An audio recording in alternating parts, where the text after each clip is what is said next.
कार्यक्रम के इस भाग के प्रायोजक हैं कृषि एवं किसान कल्याण मंत्रालय, भारत सरकार।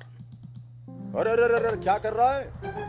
हर जोखिम से निकल कर फसल आए, सुरक्षित हो जाए। फसल बीमा से हर किसान अब आत्मनिर्भर हो जाए। संकट के समय प्रधानमंत्री फसल बीमा योजना किसानों के लिए वरदान है। अब सूखा पड़े या बाढ़ आ जाए कोई डर नहीं, अब ओले पड़े या कीट पतंगे फसल खा जाए कोई फिक्र नहीं, क्योंकि हमने लिया है प्रधानमंत्री फसल बीमा। बुआई से फसल कटाई तक हर जोखिम का दावा, न्यूनतम प्रीमियम पर अधिकतम भुगतान का वादा। योजना से हर साल जुड़ रहे हैं 5 करोड़ से ज्यादा किसान। अब आपकी है बारी। नजदीकी कृषि कार्यालय, सहकारी समिति, बैंक शाखा, अधिकृत बीमा कंपनी या जन सेवा केंद्र में स्वेच्छा से करा सकते हैं पंजीकरण। फसल बीमा पोर्टल या फसल बीमा ऐप द्वारा भी कराया जा सकता है पंजीकरण। प्रधानमंत्री फसल बीमा योजना, आपकी फसलों का संपूर्ण सुरक्षा कवच। कृषि एवं किसान कल्याण मंत्रालय, भारत सरकार। कार्यक्रम किसान वाणी सुननिए सारे बाण भैया ने चतुरबाई की ओर तय राम राम। किसान भाइयों, इसके गेल गेल जो है आज वो वीर याद आगे जिनने मातृभूमि की रक्षा करते हुए अपने देश भारत यानी कि भारत माता को गुलामी की बेड़ियों से आज़ाद करवाया। और हमारे स्वर्गीय प्रधानमंत्री जी का एक नारा भी याद आ गया। स्वर्गीय प्रधानमंत्री श्री लाल बहादुर शास्त्री जी ने एक नारा दिया था कि जय जवान जय किसान और जय अन्नदाता। और भाई कार्यक्रम में जो भी भाई जुड़ रहे हैं उन सबको जय हिंद, क्योंकि कल जो है वो हम 74वां अपना गणतंत्र दिवस जो है मना रहे हैं। और भाई अब बात करें अपनी कार्यक्रम की, तो भैया कबीरदास जी का एक दोया है जिसमें कहा है कबीरदास जी ने, माटी कहे कुम्हार तय तू क्यों रोंदे मोहे, एक दिन ऐसा आएगा मैं रोन दूंगी तोहे। कहने का मतलब ये है किसान भाइयों कि आज माटी के ख़त्म होते दौर में जो है ये नज़र आ रहा है, हमने दिखने भी लग रहा है कि माटी जो है वह ख़त्म होना है। यानी कि माटी की जो उपजाऊ शक्ति है, उपजाऊ ताकत है, वह लगातार छीन होती जा रही है, यानी कि कम होती जा रही है। और हम देखने भी लग रहे हैं कि जो कृषि की उत्पादन है उस पे भी जो है गुणवत्ता है, उस पे भी असर जो है वो पड़ता जाने लगा रहा है। और दुनिया में लगभग 74% जो है गरीबी पे बहुत सीधा असर पड़ रहा है। यानी कि संसार की जो बढ़ती हुई जनसंख्या है उसके तहत जो है हम जो भोजन की आपूर्ति के लिए जो भी हम अथक प्रयास कर रहे हैं, जो हमारे अन्नदाता अथक प्रयास कर रहे हैं, तो वही वो तरह तरह के जो रासायनिक खाद हैं, जहरीले कीटनाशक हैं, उनका प्रयोग करके और प्राकृतिक के जो जैविक है, अजैविक जो पदार्थ हैं और उनके बीच में जो आदान प्रदान का यानी कि आन जान का जो चक्कर है वो बहुत प्रभावित हो रहा है। और इसी के कारण जो है धरती की जो उर्वरा शक्ति है, जो ताकत है, वह ख़त्म होती जा रही है और वातावरण जो है वो प्रदूषित होता जा रहा है। इसलिए भाइयों आजकल हम जो है ज़्यादातर जो है अपना जो प्राकृतिक वातावरण है, जो कुदरत का जो वातावरण है, उसके अनुरूप ही जो हम खेती करना चाहिए। और कुछ भाई जो है वो इसकी तरफ बढ़ भी गए हैं कि भाई हमने खेती जो है वो एक प्राकृतिक तरीके से करनी चाहिए। जो रासायनिक खाद हैं और जो उर्वरा शक्ति जो इसने हम बढ़ा, उत्पादन तो हम बढ़ा रहे हैं, लेकिन उत्पादन के साथ साथ हम जो है बीमारियां भी बढ़ा रहे हैं। तो आइए इसी विषय के ऊपर जो है आज हम आपको एक भेंट वार्ता जो है वो सुनवा रहे हैं, जैव उर्वरकों के प्रयोग और उसके लाभ। और गजेंद्र सिंह राणा जी है डीजीएम क्रिबको हरियाणा के, और इनसे बातचीत कर रहे हैं धर्मवीर भाई। तो आइए सुनते हैं जैव उर्वरकों की प्रयोग और उसके लाभ। उर्वरकों के प्रयोग एवं लाभ, इस विषय पर आज जानकारी दे रहे हैं गजेंद्र सिंह राणा। आप उप महाप्रबंधक विपणन क्रिबको हरियाणा हैं। राणा जी, आपका कार्यक्रम में स्वागत है। धन्यवाद। जानना चाहेंगे कि जो जैव उर्वरक हैं ये क्या हैं और आज कृषि में इनकी क्यों जरूरत आन पड़ी? धर्मवीर भाई, सबसे पहले तो मैं किसान भाइयों का स्वागत करता हूं, नमस्कार करता हूं। और जैसा आपने पूछा कि जैव उर्वरक क्या हैं और इनकी आवश्यकता क्यों आन पड़ी, इनके प्रयोग और लाभ के बारे में, आज लगातार रिकमेंडेड डोज से ज़्यादा रासायनिक उर्वरकों का प्रयोग करने से हमारी मृदा की भौतिक दशा और रासायनिक संरचना बिगड़ गई है। और हमारे जो मृदा में, जो मृदा के स्वास्थ्य के बारे में अगर हम बात करें तो मृदा के स्वास्थ्य के लिए जो मापदंड है, कृषि वैज्ञानिक बताते हैं कि जैविक कार्बन का होना वांछित मात्रा में बहुत आवश्यक है। तो वैज्ञानिकों का कहना है कि जैविक कार्बन की मात्रा हमारी मृदा में 0.8% डिजायरेबल है, वांछनीय है। इससे अधिक हो तो अच्छा है, लेकिन इससे अगर कम होती है तो हमारे मृदा का स्वास्थ्य में गिरावट आ रही है। और आज वर्तमान की अगर हम बात करें तो हरियाणा की ज़मीनों में जो ये मात्रा है वो 0.2% मात्र रह गई है, जिसको बढ़ाने के लिए हमें जैविक जो हमारे उर्वरक हैं या जो जैविक अन्य साधन है, हरी खाद है, कंपोस्ट की खाद है, गड़ी सली पत्तियों की खाद है, फसलों के अवशेष हैं, इनका जो प्रयोग करना मृदा में अति आवश्यक हो गया है ताकि हमारे जैविक कार्बन की मात्रा मृदा में उचित मात्रा में बनी रहे। अब जहाँ तक बायो फर्टिलाइजर की बात है, बायो फर्टिलाइजर भी एक साधन है जैविक कार्बन की मात्रा को मेंटेन करने का, मृदा की उर्वरता को बढ़ाने का, उसमें जो नाइट्रोजन है, वायुमंडलीय नाइट्रोजन है, उसको ऐड करने का, जो हमारी मृदा में जो हमारे रासायनिक उर्वरक हैं उनकी जो संपूर्ण मात्रा विलय नहीं होती है, फास्फेटिक और पोटासिक फर्टिलाइजर्स की जो एघोलशील मात्रा पड़ी हुई है, उसको पौधों को उपलब्ध कराने के लिए इनकी आवश्यकता है। और बायो फर्टिलाइजर मुख्य रूप से 3 प्रकार के होते हैं। नंबर 1 नाइट्रोजन प्रदान करने वाले, दूसरे फास्फोरस घुलनशील बनाने वाले, तीसरा पोटासिक को गतिशील बनाने वाले। किसान भाइयों को मैं बताना चाहूँगा, ये कोई नई चीज़ नहीं है। जो हमारे बुजुर्ग किसान हैं, जो पहले से किसान रुचि लेते आ रहे हैं, वो ये जानते होंगे कि जो हमारी दलहनी फसलें हैं, जैविक उर्वरकों की मैं पृष्ठभूमि के बारे में किसानों को बता रहा हूँ, बैकग्राउंड के बारे में बताना चाह रहा हूँ कि जो हमारी दलहनी फसलें हैं जैसे मूंग, अरहर, उड़द, ये हमारे किसान परंपरागत खेती में उगाते आ रहे हैं। अब हरियाणा का अगर हम फसल चक्र की बात करें तो कनक और जीरी मुख्य फसल चक्र है, लेकिन कुछ क्षेत्रों में सरसों की खेती भी होती है। लेकिन जहाँ दलहनी फसल हो रही है, जो बरानी क्षेत्र हैं, वहाँ दलहनी फसल की भी पैदावार किसान ले रहे हैं। तो मैं ये बताना चाह रहा था कि जहाँ दलहनी फसलें हैं, या किसान भाई चाहें तो इस बात को वो परख भी सकते हैं कि दलहनी फसल जैसे मूंग, अरहर, उड़द, इनकी जड़ों को अगर हम उखाड़ के देखें तो इनकी जड़ों में छोटी छोटी गांठें पाई जाती हैं और वैज्ञानिक इनको नोड्यूल्स के नाम से पुकारते हैं।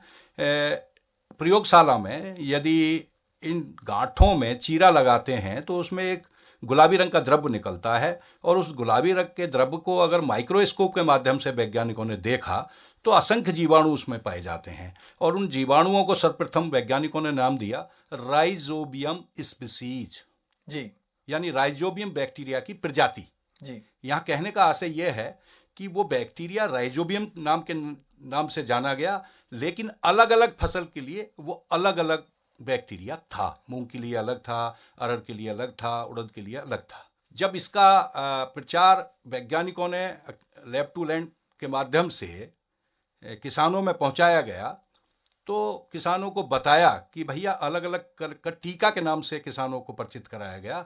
और इनका काम क्या है, वो बैक्टीरिया राइजोबियम क्या करते थे कि जो हमारी वायुमंडल में स्वतंत्र रूप से नाइट्रोजन है, हाँ हमारे किसान भाई सभी जानते हैं कि भाई वायुमंडल में विभिन्न गैसें हैं, उनमें से नाइट्रोजन प्रमुख गैस है। और एक आकलन के हिसाब से वैज्ञानिक बताते हैं कि हमारे वायुमंडल में लगभग 78 से 80% नाइट्रोजन विद्यमान है गैस के रूप में। और ये जो बैक्टीरिया हैं, जो बैक्टीरिया दलहनी फसलों में पाए गए, इनका काम था कि उस स्वतंत्र रूप से उस नाइट्रोजन को अवशोषित करके अपने पालन पोषण में प्रयोग करना और बची हुई मात्रा को खेत में पौधों को उपलब्ध कराना। यही एक कारण रहा है कभी भी कृषि वैज्ञानिक या किसी कृषि अधिकारी ने किसान भाइयों को दलहनी फसलों में बहुत सीमित मात्रा में नत्रजन वाला खाद यानी यूरिया का प्रयोग करने के लिए कम से कम सलाह दी जाती रही है, अपितु फास्फेटिक और पोटेशिक फर्टिलाइजर्स की सलाह हमेशा दी गई है। जी डॉक्टर साहब, जानना चाहेंगे डॉक्टर साहब के जो जैव उर्वरक हैं या बायो फर्टिलाइजर हैं, ये किसान भाई को और फसल को और खेत को किस तरीके से फायदा पहुंचाते हैं? धर्मवीर भाई जी, आपने बहुत अच्छा प्रश्न पूछा है। इससे पूर्व मैं ये बताना चाहूँगा कि जो राइजोबियम फर्टिलाइजर था उसको पहले पाउडर के रूप में किसानों को दिया जाता था, यूज करने के लिए प्रयोग किया जाता था, लेकिन इसमें किसान भाई हमारे इसको पूर्णतः एडॉप्ट नहीं कर पाए।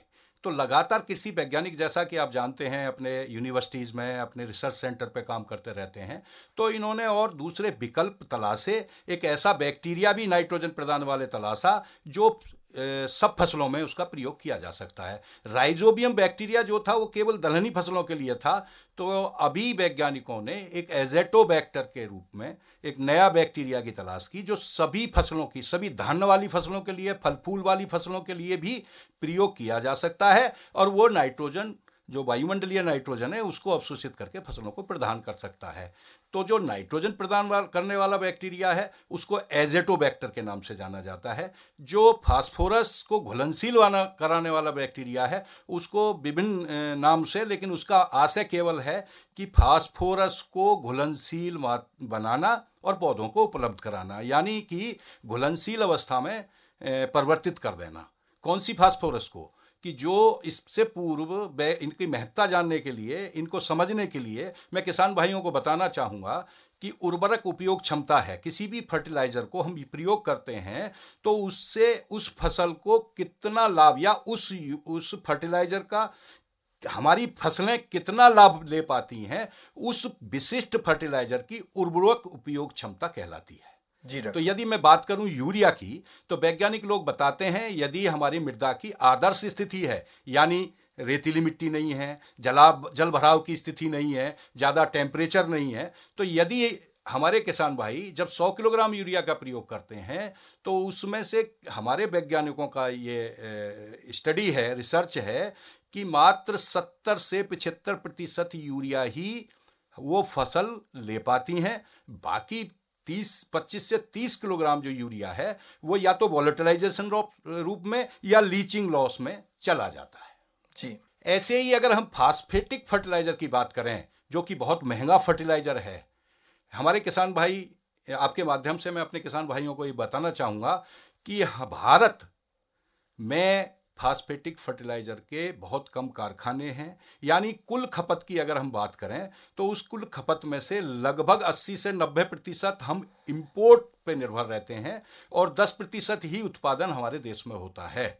और जब इंपोर्ट फर्टिलाइजर हो रहा है तो अंतर्राष्ट्रीय मार्केट जो हैं बढ़ गए हैं, अंतर्राष्ट्रीय मार्केट में कीमत बढ़ गई है। तो इस समय की अगर मैं बात करूं तो भारत सरकार द्वारा जो इंपोर्ट किया जा रहा है कंपनियों द्वारा, एक बैग की कीमत लगभग 3800-3900 रुपये प्रति बैग आती है, और 2550 रुपये के करीब, लगभग 2550 रुपये प्रति बैग भारत सरकार द्वारा छूट जा रही है। 1350 रुपये की जो कीमत है वो हमारे किसान भाइयों से ली जा रही है। जितना महंगा ये खाद है फास्फेटिक, लेकिन इसकी उर्वरक उपयोग क्षमता के बारे में अगर हम बात करें तो यदि हमारे किसान भाई 100 किलोग्राम डीएपी अपने खेत में डाल रहे हैं तो उसमें से मात्र 50 किलो 55 किलो ही उस फसल को मिल पाता है। बाकी जो फर्टिलाइजर है, जो बाकी जो फास्फोरस है, वो कहीं जाता नहीं है, ना तो वोलेटिलाइज होता है ना लीच करता है, वो मिट्टी के साथ, कणों के साथ चिपक करके अघुलनशील अवस्था में खेत में पड़ा रहता है।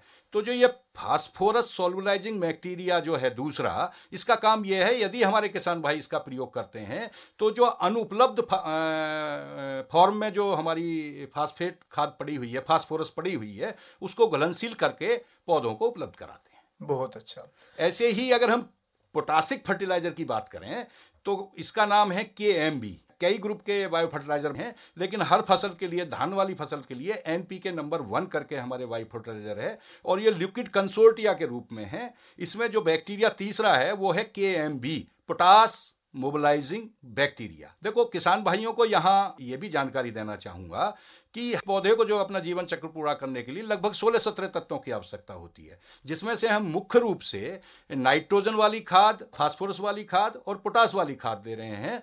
तो इनका हमें स्वभाव भी जानना अति आवश्यक हो जाता है, ताकि हमारे किसान भाई इनकी प्रकृति और स्वभाव को समझ करके बायो फर्टिलाइजर के महत्व को समझ सकें। तो मैं ये बताना चाहूँगा किसान भाइयों को कि नाइट्रोजन एक बहुत गतिशील खाद है। गतिशील से आशय यहाँ यह है कि यदि नाइट्रोजन की खाद आपके किसी खेत के कोने में पड़ी है और खेत में नमी है, तो ये खाद गतिशील है और जड़ों के पास चली जाएगी, पौधा इसको ग्रहण कर सकता है। लेकिन अगर हम फास्फोरस और पोटास वाली खाद का स्वभाव जानना चाहें, तो किसान भाइयों मैं बताना चाहता हूं कि पोटास वाली खाद और फास्फोरस वाली खाद बहुत सुस्त है, यानी इमूवेबल है। वो जहां पड़ी डाल देंगे आप, वहीं पड़ी रहती है। यही कारण है, आप याद करें, किसी भी वैज्ञानिक, किसी भी कृषि अधिकारी द्वारा इनकी जो प्रयोग करने का समय बताया गया है वो बिजाई के समय बीज के नीचे कूड़ों में करने के लिए कहा जाता है, क्योंकि ये खाद सुस्त है और जहां पड़ जाती है वो वहीं पड़ी रहती है। यदि जड़ इसके पास आ जाए तो इसका अपटेक कर लेती हैं, अदरवाइज वो मिट्टी कणों के साथ चिपक के पड़ी रहती है। तो यदि हम इस फास्फोरस वाले बैक्टीरिया का प्रयोग करते हैं, तो ये जो अवशेष खाद रह गई है, जो उर्वरक उपयोग क्षमता मैंने बताई, जो 45 से 50 किलोग्राम लगभग आपके खेत में पड़ी हुई है, जो आपने डाली है मिट्टी के रूप में, उसको घुलनशील बना करके पौधों को उपलब्ध करा दी। ऐसे ही पोटास वाली खाद, जो हमारा पोटास पड़ा है, उसको मोबिलाइज करके जड़ों के पास ले जाता है। यानी आपने 3 तरह के जैव उर्वरक बताए जी। एक नाइट्रोजन को वायुमंडल गैस से ग्रहण करके अपना परिवार का पालन पोषण करेगा और बची हुई मात्रा को पौधों को उपलब्ध कराएगा जी। और इसी तरह से जो पोटास है और जो फास्फोरस है, जो जमीन में पहले से ही रखी हुई है जी। और पौधे ने उसको ग्रहण नहीं किया जी जी, तो उस खाद को उठा करके पौधे तक पहुंचाने का काम बनाएगी जी, और वो उसको उपलब्ध फॉर्म में परिवर्तित कर देगी। बहुत अच्छा। तो इससे किसानों को भी फायदा होगा जी, धरती माता का भी फायदा होगा और लागत भी बचेगी। ये बहुत सारा जो रासायनिक खादों का जो हमारा खर्चा हो रहा है देश का, वो भी बचेगा। तो डॉक्टर गजेंद्र सिंह राणा जी, इसके अलावा आप किसान भाइयों को और क्या संदेश देना चाहते हैं? प्रयोग करने के तरीके के बारे में मैं अवश्य चर्चा करना चाहूँगा। हम इन बायो फर्टिलाइजर्स को किसान भाइयों 3 तरीके से प्रयोग कर सकते हैं आप। पहले तो मृदा उपचार के रूप में, दूसरा बीज उपचार के रूप में, और तीसरा खड़ी फसल में भी हम इसका प्रयोग कर सकते हैं। क्योंकि ये लिक्विड है, 1 लीटर की मात्रा में है। 1 लीटर बीज उपचार की जो मात्रा है, हम 100 किलोग्राम बीज के लिए रिकमेंडेड करते हैं। यानी अगर हम कणक की बात करें, गेहूं की बात करें, तो 100 किलोग्राम बीज के लिए हमारी 1 बोतल सफिशियंट है। यदि मृदा उपचार की बात हम करें तो 50 से 60 किलोग्राम, वो किसान भाई की क्षमता के ऊपर डिपेंड करता है कि वो किस तरह से उसका छिड़काव कर सकता है। 50 से 60 किलोग्राम भुरभुरी सड़ी गोबर की खाद, कंपोस्ट खाद ले लें और आखिरी जुताई से लगभग 72 घंटे पहले छायादार स्थान में साफ करके उस खाद पर 1 लीटर जो बायो फर्टिलाइजर है, NPK नंबर 1 के नाम से जो आता है, उसका छिड़काव करके 72 घंटे बाद आखिरी जुताई से पहले खेत में इसको छींट करके आखिरी जुताई करके पाटा लगा दें। तो ये मृदा उपचार हुआ। जैसे ही आप डालेंगे, इनका भोजन भी जैविक अंश है, गोबर की खाद है, सड़ी गली पत्तियां हैं। तो जैसे ही इनमें आप डालेंगे तो ये अपने को मल्टीप्लाई करेंगे, और मल्टीप्लाई ऐसे करते हैं, ये गुणात्मक वृद्धि करते हैं। गुणात्मक वृद्धि से मतलब है 2 दूनी 4, 4 चौका 16। द्रुत गति से ये बैक्टीरियाओं की संख्या बढ़ जाएगी। जब आप इसे छींटेंगे, आखिरी जुताई पे छिड़क के पाटा लगा देंगे, ये फिर मल्टीप्लाई करेंगे और नाइट्रोजन वाला बैक्टीरिया नाइट्रोजन अवशोषण करेगा।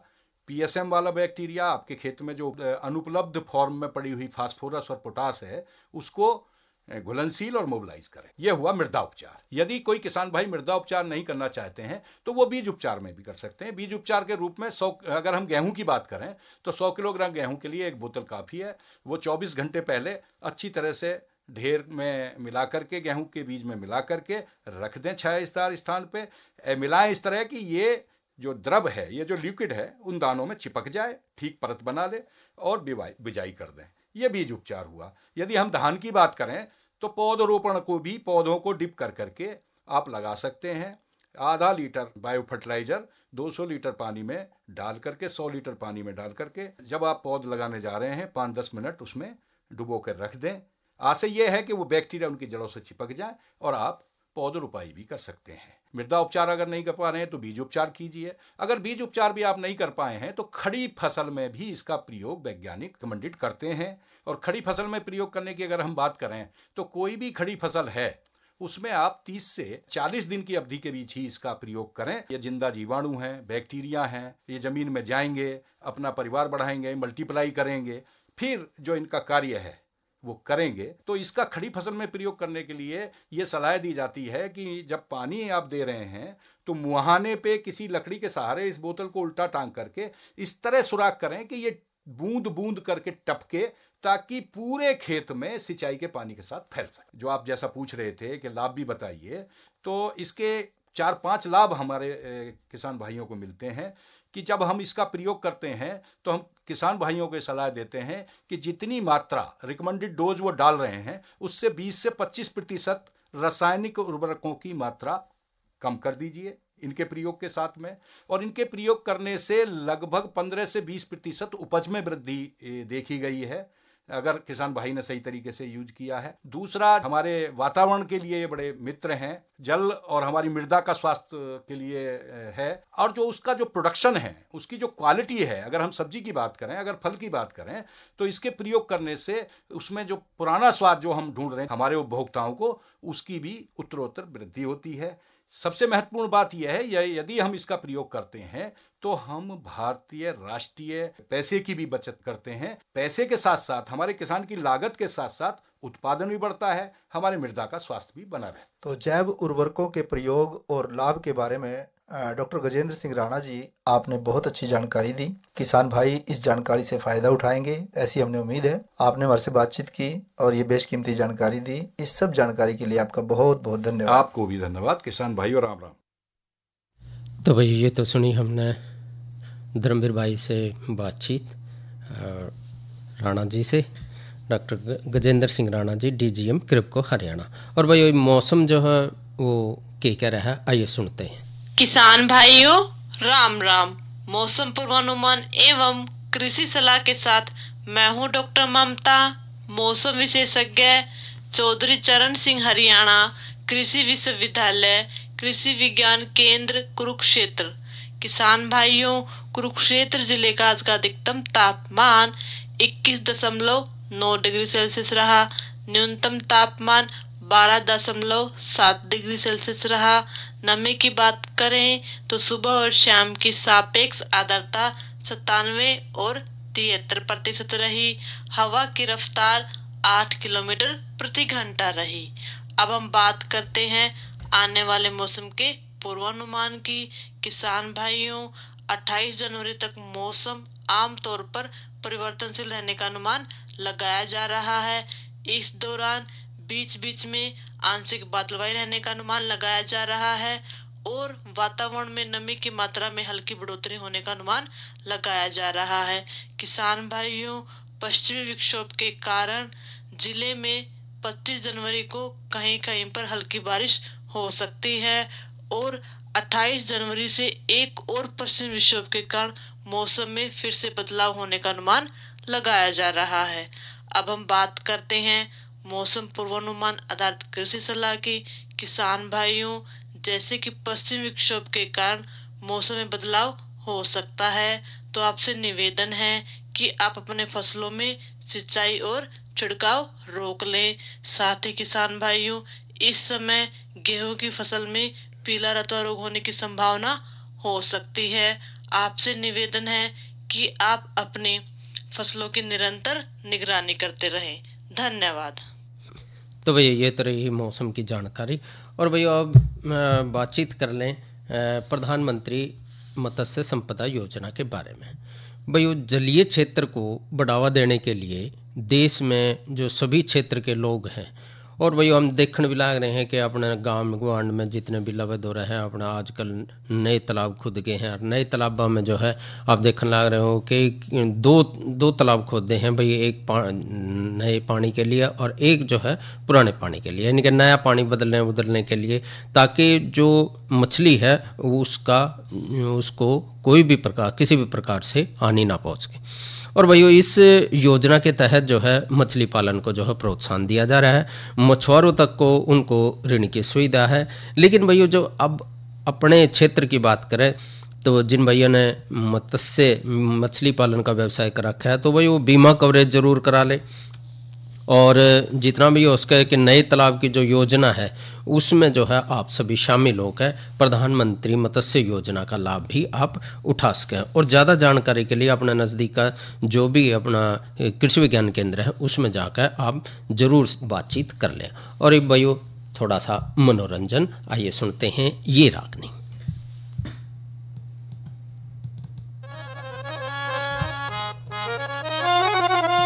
काम नहीं ढेंगे ताने का प्रजातंत्र भारत जी सा ना दुनिया में पाने का।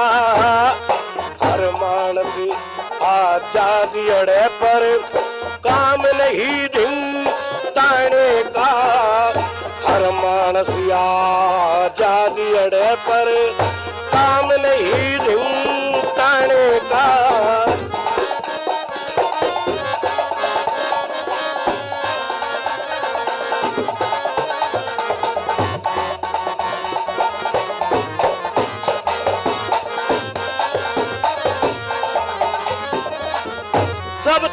पहलम पप्पू गांधी ने भाइयों ऐलान करा।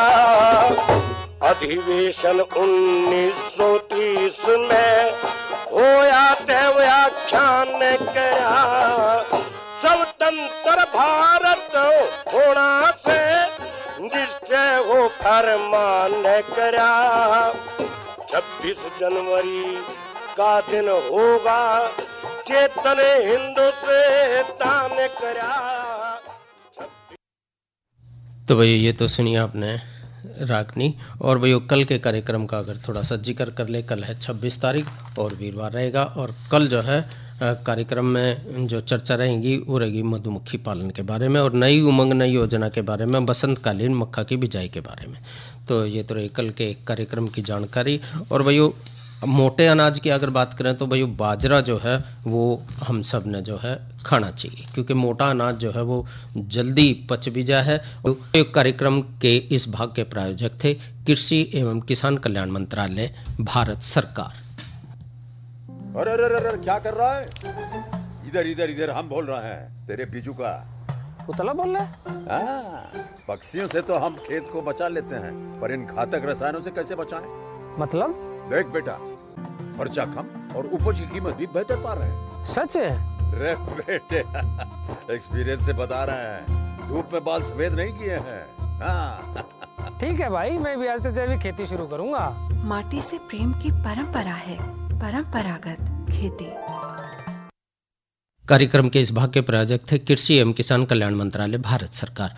और वही ईब जो है चतुर्भाई ने दो इजाजत, सब बाण भैया ने राम राम।